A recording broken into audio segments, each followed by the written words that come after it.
भौतिकी के एसआई मात्रक और संकेत। इस वीडियो में हम लोग फिजिक्स के कुछ भौतिक राशि के एसआई मात्रक और संकेत देखेंगे। अगर आप इस बार क्लास 10th का एग्ज़ाम देने वाले हैं तो आपके लिए यह वीडियो बिल्कुल इम्पोर्टेंट है, मिस मत करिएगा। अगर आप इसको पूरा देख लेते हैं तो आपको ऑब्जेक्टिव में इससे 5 नंबर गारंटी है कि इससे आपको 5 मार्क्स के पूछे जाएंगे। तो चलिए देखिए, फर्स्ट में है लंबाई। तो लंबाई का एसआई मात्रक होता है मीटर और संकेत एम। ठीक है, लंबाई का एसआई मात्रक मीटर और संकेत एम। सेकेंड में है द्रव्यमान। तो द्रव्यमान का एसआई मात्रक होता है किलोग्राम और संकेत केजी। थर्ड में समय। तो समय का एसआई मात्रक होता है हमारा सेकेंड, और सेकेंड को संकेत एस से सूचित करते हैं। फिर आगे हम लोग चलते हैं ताप। तो ताप का एसआई मात्रक होता है केल्विन, और केल्विन को के से सूचित करते हैं। विद्युत धारा। विद्युत धारा का एसआई मात्रक एम्पियर, और इसे ए से सूचित करते हैं। अभी तक अगर आपने हमारे चैनल को सब्सक्राइब नहीं किया है तो सब्सक्राइब करके बेल नोटिफिकेशन को प्रेस कर दें। तो चलिए अब आगे बढ़ते हैं। ज्योति तीव्रता। तो ज्योति तीव्रता को हम लोग मापते हैं, यानी एसआई मात्रक कैंडेला, इसे सी डी से सूचित करते हैं। ठीक है, स्मॉल सी और स्मॉल डी से। इसके बाद हम लोग चलेंगे, इसके बाद देखिए पदार्थ का परिमाण। तो पदार्थ के परिमाण को मोल में मापते हैं। ठीक है, यानी पदार्थ का परिमाण का एसआई मात्रक मोल है, और इसका संकेत MOL होता है। उसके बाद समतल कोण। ठीक है, समतल कोण का हमारा एसआई मात्रक होता है रेडियन, और इसे RAD से सूचित करते हैं। इसका संकेत RAD होता है। इसके बाद हम लोग आगे चलेंगे घन कोण। तो देखिए घन कोण का एसआई मात्रक होता है स्टेरेडियन, और इसे SR से सूचित करते हैं। फिर आगे हम लोग चलेंगे कार्य में। ठीक है, तो देखिए कार्य और ऊर्जा का एसआई मात्रक एक ही होता है। कार्य और ऊर्जा का एसआई मात्रक एक ही होता है, जूल, और इसे J से सूचित करते हैं। ठीक है, अब आगे हम लोग चलते हैं चाल। तो चाल को हम लोग वेग भी लिख सकते हैं, चाल या वेग।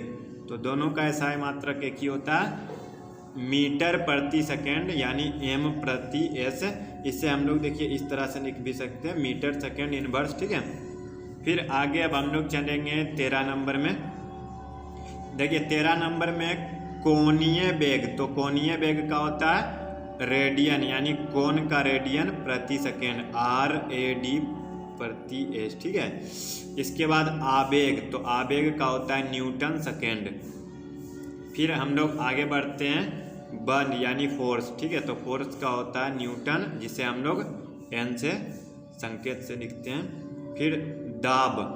तो दाब का होता है पास्कल। ठीक है, दाब का एसआई मात्रक होता है पास्कल, और इसे PA से संकेत करते हैं, PA से सूचित करते हैं। फिर आगे हम लोग चलते हैं शक्ति। तो शक्ति का एसआई मात्रक होता है वाट। आप देखे होंगे घर में बल्ब में 20 वाट 10 वाट, तो वो शक्ति का होता है। इसको हम लोग W से सूचित करते हैं। फिर आगे हम लोग चलेंगे विद्युत धारा। ठीक है, विद्युत धारा। तो विद्युत धारा का एसआई मात्रक होता है एम्पियर, जिसे बड़ी A से सूचित करते हैं। ठीक है, ये दूसरी बार लिखा गया, सॉरी। फिर आगे हम लोग चलते हैं विद्युत आवेग। तो विद्युत आवेग का एसआई मात्रक होता है कूलम्ब, जिसे हम लोग C से सूचित करते हैं।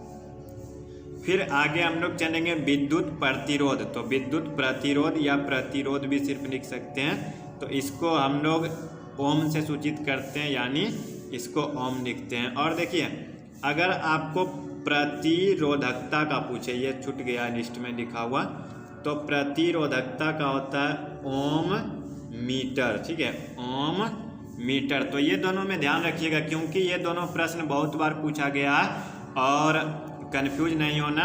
प्रतिरोध का ओम और प्रतिरोधकता का ओम मीटर। ठीक है, फिर आगे चलते हैं हम लोग 21 नंबर में चलते हैं। देखिए विद्युत धारिता। विद्युत धारा नहीं, धारिता। विद्युत धारा का होता है एम्पियर, बट विद्युत धारिता का होता है फैराडे। ठीक है, इसे हम लोग बड़ी F से संकेत करते हैं, सूचित करते हैं।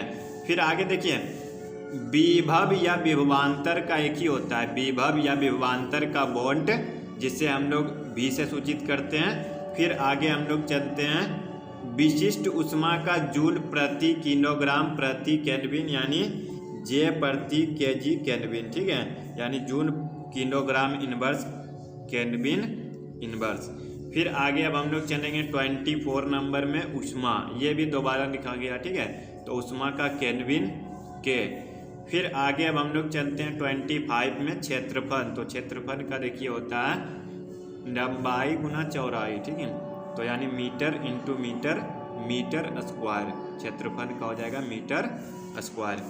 फिर आगे आयतन का, तो देखिए आयतन का फॉर्मूला होता है लंबाई गुना चौड़ाई गुना ऊंचाई, यानी इसमें लंबाई 3 बार आता है, तो इसीलिए ये हो जाता है मीटर क्यूब, ठीक है, क्षेत्रफल का मीटर स्क्वायर और आयतन का हो जाता है मीटर क्यूब।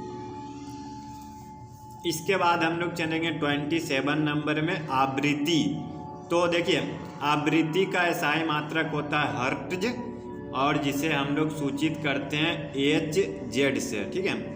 फिर आगे अब हम लोग चलेंगे पृष्ठ तनाव।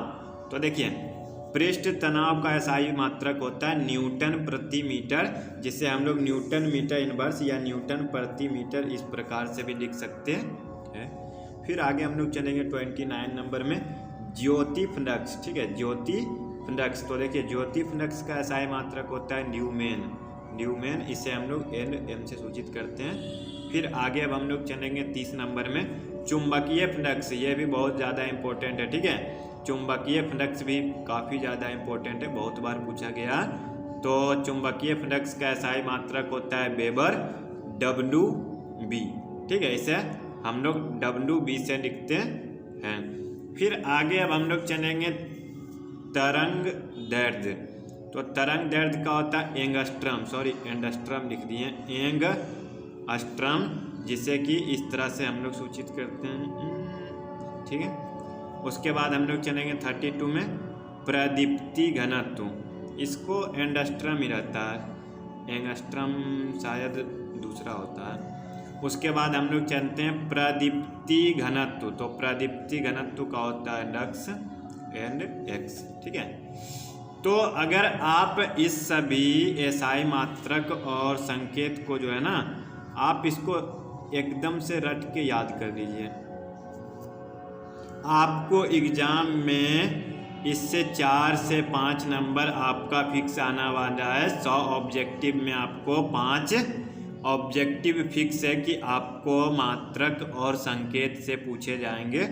प्रत्येक वर्ष पूछे जाते हैं, तो इस वर्ष भी ज़रूर पूछे जाएंगे, तो आप इसे अच्छे तरीके से याद कर लीजिए। और अभी हम आपको जब तक एग्ज़ाम होने वाला है, अभी हम आपको सब्जेक्टिव ऑब्जेक्टिव एग्ज़ाम में आने वाले VVI प्रश्नों का हम आपको वीडियो लाते रहेंगे। तो चलिए मिलते हैं नेक्स्ट वीडियो में। वीडियो को देखने के लिए आपका बहुत बहुत धन्यवाद। जय हिंद।